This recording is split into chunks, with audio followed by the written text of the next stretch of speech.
अस्सलाम वालेकुम दोस्तों, उम्मीद है सब लोग खैरियत से होंगे। बात करेंगे ओमान एयरपोर्ट्स के मतलब एयरलाइंस फ़्लाइट्स के मतलब आज 16 फरवरी 2021 मंगल का दिन है।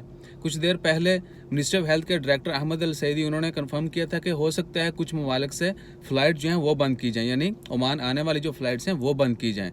लेकिन तंबाकू जो है आपको पता है कि कितनी स्पीड से फैलता है, और हम लोगों ने आपको पहले यही बताया था कि अगर ओमान के एयरपोर्ट के मतलब कोई भी अपडेट आती है तो हो सकता है यही कि कुछ ममालिक की फ़्लाइट जो हैं वो बंद की जाएँ। और वो कौन से ममालिक होंगे? तंजानिया में से जो लोग आ रहे हैं उनमें से 18% लोगों को कोविड-19 का जो है वो पॉजिटिव टेस्ट आ रहा है। इसके अलावा और बहुत सारे ममालिक हैं, तो वो तमाम ममालिक जहाँ पर कोरोना के केसेस में इजाफा हो रहा है, हो सकता है वहाँ से कुछ दिनों के लिए फ़्लाइट जो है ओमान के लिए मुअत्तल कर दी जाएँ, यानी सस्पेंड कर दी जाएंगी, लेकिन यहाँ से जाने के लिए आज़ादी होगी।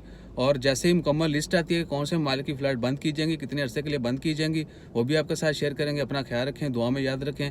तंबाकू को या तो अंधाधुंध फैलाएं या फिर बचें। अपना ख्याल रखिए, दुआ में याद रखिए। जज़ाकल्लाह, अल्लाह हाफ़िज़।